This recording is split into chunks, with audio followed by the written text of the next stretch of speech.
نحمدہ ونصلی ونسلم علی رسولہ الکریم اما بعد فاعوذ باللہ من الشیطان الرجیم بسم اللہ الرحمن الرحیم الم تر ان اللہ یسبح لہ من فی السماوات والارض، پارہ نمبر 18 سورہ نور، رکوع نمبر 4، آیت نمبر 41 تا 45۔ آیات مذکورہ آیات نمبر 41 میں حمزہ تقریری ہے، اور رؤیت سے مراد رؤیت قلبی ہے، کیونکہ تسبیح کا تعلق بصر و نظر سے نہیں ہے بلکہ قلب و بصیرت سے ہے۔ من کا استعمال ذوی العقول کے لیے ہوا کرتا ہے، لیکن یہاں پر ذوی العقول کو غیر ذوی العقول پر غلبہ کے اساس پر استعمال ہوا ہے۔ اور اگر مخلوق کو مختلف حصوں 10 حصوں پر تقسیم کر دیا جائے تو ایک حصہ ذوی العقول ہے جن میں انسان، جن، فرشتے وغیرہ داخل ہے، باقی 9 حصے جو ہے وہ غیر ذوی العقول ہے، احجار ہے، حیوانات ہے، نباتات وغیرہ، جس میں سب مخلوقات شامل ہے جو آسمانوں میں ہے، زمین میں ہے۔ سفیان ثوری رحمہ اللہ الباری کا قول ہے کہ اللہ تعالیٰ نے دنیا کے ہر چیز، آسمان و زمین، آفتاب و مہتاب، سیارے، ستارے اور زمین کے عناصر، آگ، پانی، مٹی، ہوا، یہ سب برابر سرابر طاعت و انقیاد، اللہ کے اطاعت و انقیاد میں مصروف اور مشغول رہتے ہیں۔ کوئی تسبیح مقالے میں مصروف ہے، کوئی تسبیح حالی میں مصروف ہے۔ علامہ جار اللازم معشری اور دیگر مفسرین کا قول ہے کہ اس میں کوئی بعد نہیں کہ اللہ تعالیٰ نے ہر چیز کو اتنا فہم، ادراک، احساس، شعور دیا ہے جس سے وہ اپنے خالق، مالک اور رازق کو پہچان سکے، اور اس میں بھی کسی قسم کے بعد دور نہیں ہے کہ ہر مخلوق کو خاص قسم کے گویائی عطا کی ہو، خاص قسم کے تسبیحات، تحلیل، عبادات اور طاعات میں وہ عطا کی اور اس میں وہ مشغول اور مصروف ہو۔ کل قد علم صلاتہ، اس جملے میں اشارہ ہے اس طرف کہ اللہ تعالیٰ کے تسبیح اور نماز میں سارے مخلوق لگی رہتی ہے۔ ہر ایک مخلوق کا اپنا ایک طریقہ ہے، فرشتوں کا علیحدہ طریقہ ہے، انسانوں کا اپنا طریقہ ہے، نباتات، جمادات وغیرہ وغیرہ، لیکن صلاۃ کی تخصیص آئی ہے۔ تسبیح کے بعد صلاۃ کی جو تخصیص آئی ہے، اس حوالے سے حضرت الاستاد کا قول ہے کہ ہر چیز کی عبادت میں تخلیقی طور پر نماز کی کیفیت جزوی طور پر موجود ہے۔ مثلا قیام ہے، کائنات میں کئی چیزیں ایسی ہیں، بعض چیزیں ایسی ہیں جو قیام کی حالت میں اللہ کی عبادت کرتی ہے، درخت ہے، دیوار ہے وغیرہ، نماز میں بھی قیام ہے۔ بعض چیزیں ایسی ہیں جو رکوع کی حالت میں اللہ کی عبادت کرتے ہیں، مثلا چوپایا ہے، گائے، بیل، بکری وغیرہ، نماز میں بھی قیام رکوع موجود ہے۔ بعض چیزیں ایسی ہیں جو سجدہ کی حالت میں اللہ کی عبادت کرتے ہیں، حشرات الارض، سام، بچو وغیرہ، نماز میں بھی سجدہ ہے۔ بعض چیزیں ایسی ہیں جو اللہ کی عبادت قیدے کی حالت میں کرتے ہیں، مثلا پہاڑ، ممبر وغیرہ، سیڑھی، یہ کیفیات نماز میں مندرج ہے۔ لیکن قرات جو ہے، نطق اور گویائی جو ہے، یہ انسان کی خاصیت ہے اور دوسرے مخلوقات میں یہ نہیں ہے۔ فرمایا پھر آتا کل شیء خلقہ ثم ہدی، اللہ تعالیٰ نے ہر چیز کو پیدا بھی کیا ہے اور پھر اس کو ہدایت بھی دی ہے، اور ہر مخلوق اپنی ذمہ داری بڑی ذمہ داری سے پوری کر رہا ہے۔ پھر ہر مخلوق اپنی ضروریاتی زندگی کے حوالے سے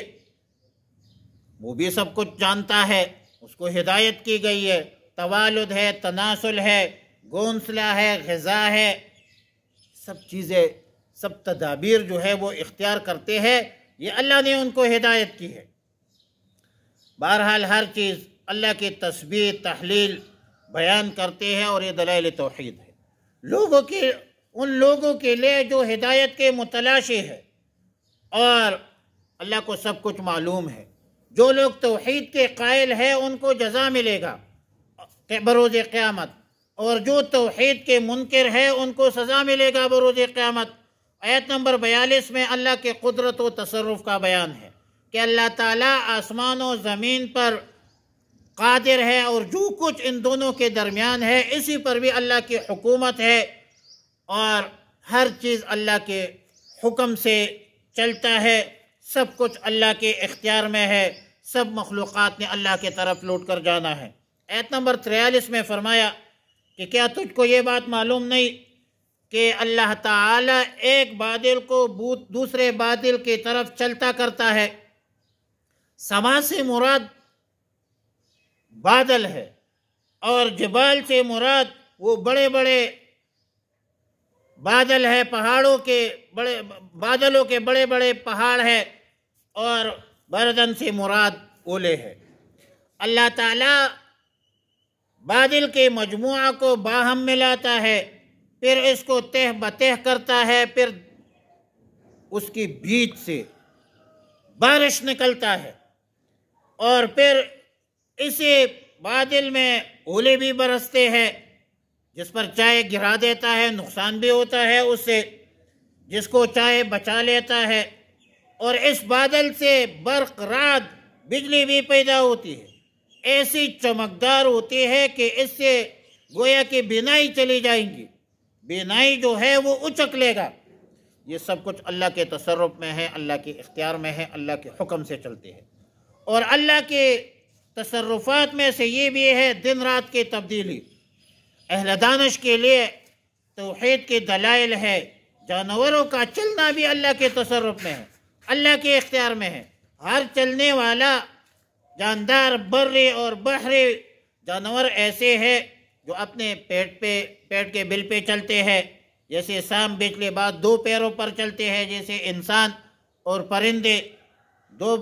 پیروں پر، بعض 4 پاؤں پر چلتے ہیں۔ چوپایا تو اسی لیے کہتے ہیں مواشی کو، مویشی کو، کہ وہ 4 پاؤں سے چلتے ہیں، اور یہ سب اللہ کے مخلوق ہے، اور سب اللہ کے حکم کے تابع ہے، اور اللہ کے حکم کے مطابق چلتے ہیں۔ اللہ تعالیٰ ہر چیز پر قادر ہے۔ علم ترا، کیا تو نے نہیں دیکھا ہے، ان اللہ، تحقیق کے ساتھ اللہ رب العالمین، یسبح و تسبیح کرتے ہیں، لہو، اللہ کے لیے، من فی السماوات، جو کچھ آسمانوں میں ہے، والارض، زمین میں ہے، والطیر، پرندے، صافات، پر پلائی ہوئے ہے، کلن، ہر ایک، قد علم، جان لیتے ہیں، صلاتہ، اپنی نماز، و تسبیحہ، اور اپنی تسبیح، واللہ علیم، اللہ خوب جانتا ہے، بما یفعلون، جو کچھ وہ کرتے ہیں، وللہ، اور اللہ کے لیے، ملک السماوات، بادشاہی آسمانوں کی، والارض، زمین کی، وإلی اللہ المصیر، اور اللہ کی طرف لوٹ کر جانا ہے۔ علم ترا، کیا تو نے نہیں دیکھا ہے، ان اللہ یزجی، اللہ یجری، چلاتا ہے، سحاباً، بادلوں کو، ثم یؤلف، پھر اکٹھا کر دیتا ہے، بینہو، اسے آپس میں، ثم یجعلہ رکاماً، پھر کر دیتا ہے اس کو تہ بتہ، فتری الودق، پھر تو دیکھتا ہے بارش، یخرج، نکلتی ہے، من خلالہ، اس کی بیچ سے، وینزل، اور اتارتا ہے آسمان سے، من السماء، آسمان سے، من جبال، پہاڑوں جیسے بادل، فیہا، جس میں ہوتے ہیں، من بردن، اولے، فیصیب، برسا دیتا ہے، بہی، اس سے، من یشاء، جس سے چاہے، ویصرف، ہٹا دیتا ہے، عمن یشاء، جس سے چاہے، یکاد، قریب ہے، ثنا برقہ، اس کی بجلی، یذہب بالابصار، کے لے جائے آنکھوں کے نور کو، یقلب اللیل، بدلتا ہے رات کو، والنہار، دن کو، ان فی ذلک لعبرۃ، بے شک اس میں عبرت ہے، لأولی الابصار، آنکھوں والوں کے لیے۔ واللہ خلق، اللہ تعالیٰ نے پیدا کیا، کل دابۃ، ہر چوپایا، چلنے والا، کل ما یدب علی الارض کو دابہ کہتے ہیں، ہر چلنے والا جاندار، مما ان پانی سے، فمنہم بعض ان میں سے، من یمشی چلتی ہے، علی بطنی ہے اپنے پیٹ کے بل، ومنہم اور بعض ان میں سے، من یمشی جو چلتی ہے، علی رجلین دو پاؤں پر، ومنہم اور بعض ان میں سے، من یمشی جو چلتی ہے، علی اربع چار پاؤں پر، یخلق کو پیدا کرتا ہے، یخلق اللہ پیدا کرتے اللہ تعالیٰ، ما یشاء جو چاہے، ان اللہ علی کل شیء قدیر، بے شک اللہ رب العالمین ہر چیز پر قادر ہے۔ وصلی اللہ علی النبی الامی الکریم وعلی آلہ الطیبین واصحابہ الطاہرین۔